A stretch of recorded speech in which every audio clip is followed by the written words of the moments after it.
Green Children of Woolpit, Suffolk, East Anglia. Wonder what I can find out about them. Hey guys and gals, it's your buddy Drew from Living History's Mysteries and Ferocious Feline Productions. You know, often enough when searching through history, I like to refer to it as, following a path of research, and then all of a sudden you find an offshoot from that path. And you kind of glance down that path a little bit, and it looks like the story down that path may be more interesting than the one that you were originally working on. Today was no different. I was looking at one thing pertaining to the Renaissance era in England, and I ran across an offshoot that seemed like it was going to be even more interesting than the original story. It's got to do with two strange children that appeared in a small village at harvest time, and the stories they told.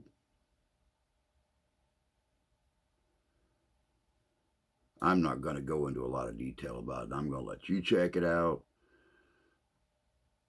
and form your own opinions. This is good. Today we're diving into a baffling mystery from 12th century England.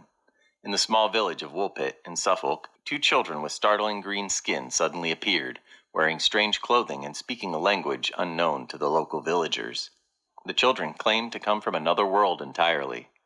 While this may seem like mere folklore, this intriguing event was recorded by two respected chroniclers of the time, William of Newburgh and Ralph of Coggeshall, adding a layer of credibility to this bewildering tale.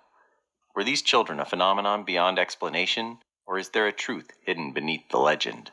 Let's uncover the secrets of the Green Children of Woolpit. In the shadowy depths of medieval Suffolk, amidst the dense fogs that often shrouded the village of Woolpit, a peculiar and unsettling event unfolded that would etch itself into the annals of the strange. It was during the harvest season, a time when the village was abuzz with activity, that the unexpected visitors were found. Nestled near the ominous wolf pits, traps set by the villagers to protect their livestock from the lurking dangers of the wild, two children were discovered. These were no ordinary children. These young ones bore an unearthly hue, their skin a vibrant shade of green that mirrored the overgrown moss of the forest floor. Clad in garments of unfamiliar fabric and design, they spoke in a tongue that was alien to the ears of the Woolpit villagers. Frightened and disoriented, these enigmatic children were like specters from another world, inexplicably transposed into the medieval landscape. The villagers, governed by a mix of superstition and curiosity, took them back to their village, where their presence became the subject of bewildered whispers and fearful speculation. Unable to communicate and deeply unfamiliar with their surroundings, the children initially refused all food offered to them, amplifying the villagers' intrigue and concern. It wasn't until they were presented with raw broad beans that they showed any willingness to eat. These beans became their sole sustenance, the only familiarity in a strange new world. As weeks turned into months, a remarkable transformation began to unfold. Gradually, as they adapted to a more conventional diet, the children's skin lost its green hue, revealing a more natural tone underneath. This change sparked a myriad of speculations among the Woolpit villagers. Was their initial green color a sign of illness, or perhaps malnutrition? Or was it something more mystical, a marker of their otherworldly origins? The adaptation of their skin color brought its own sorrows. The boy, who had always been the more fragile of the two, struggled with the transition.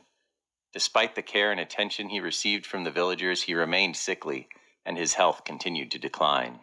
Tragically, he succumbed to the earthly ailments that plagued him, leaving his sister to face the future alone. His death deepened the mystery of their origins and left a lasting imprint on the collective memory of Woolpit. As the seasons turned in the village of Woolpit, the green hue that once defined the girl faded, just as the strangeness of her origins began to blend into the fabric of daily life.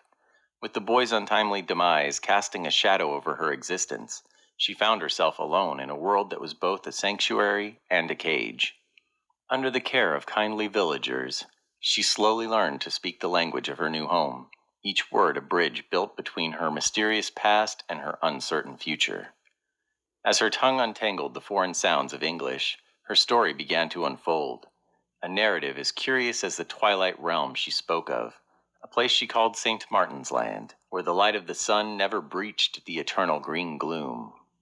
The more she spoke, the more her otherness seemed to diminish, yet in her words a faint trace of another world lingered, compelling her listeners to wonder if her tales were mere figments of a child's imagination or whispers of a hidden truth.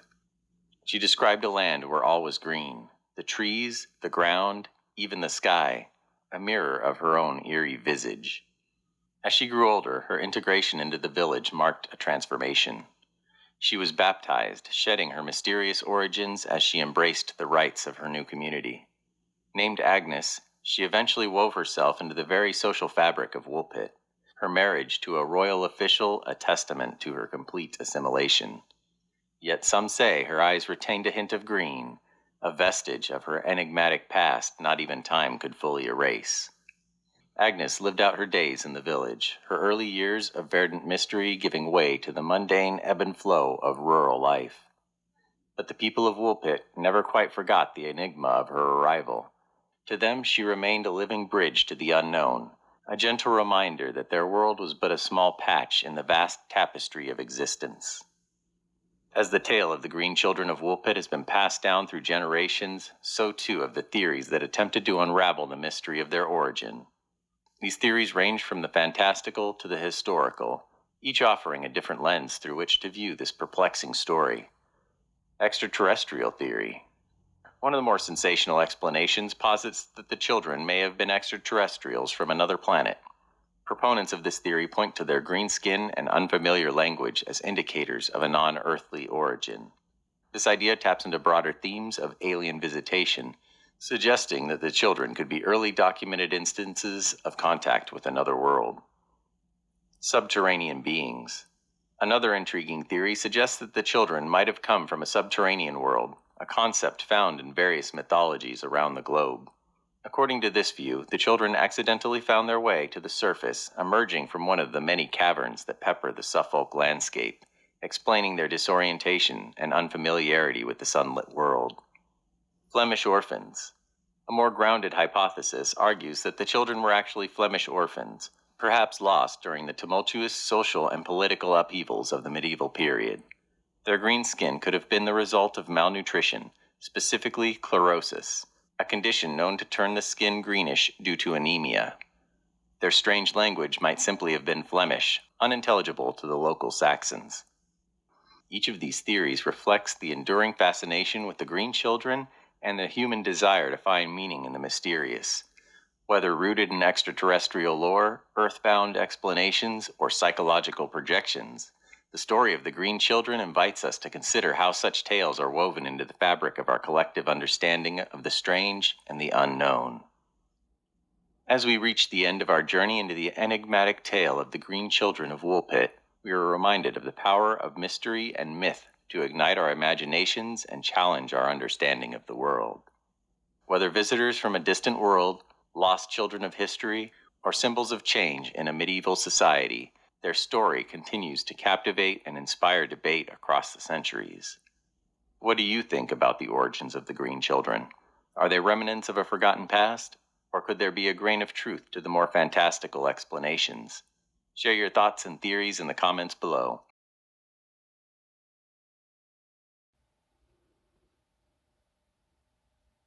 Welcome back. You know, it's like I was saying at the beginning. These two children, green skin and all, appeared out of nowhere during harvest time in Woolpit and completely changed everything. Sadly, you know, the young boy the frailer of the two, passed away. But the little girl grew up, got married, got baptized, and integrated into society.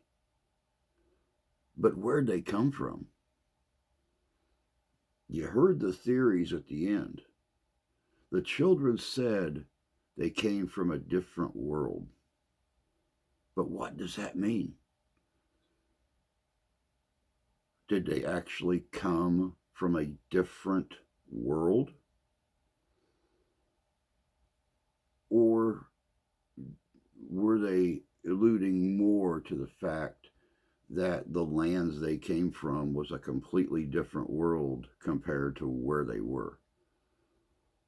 What about the subterranean theory? There's stories all over the globe of a subterranean world. Subterranean worlds. But how'd they get to Woolpit? How'd they get to England?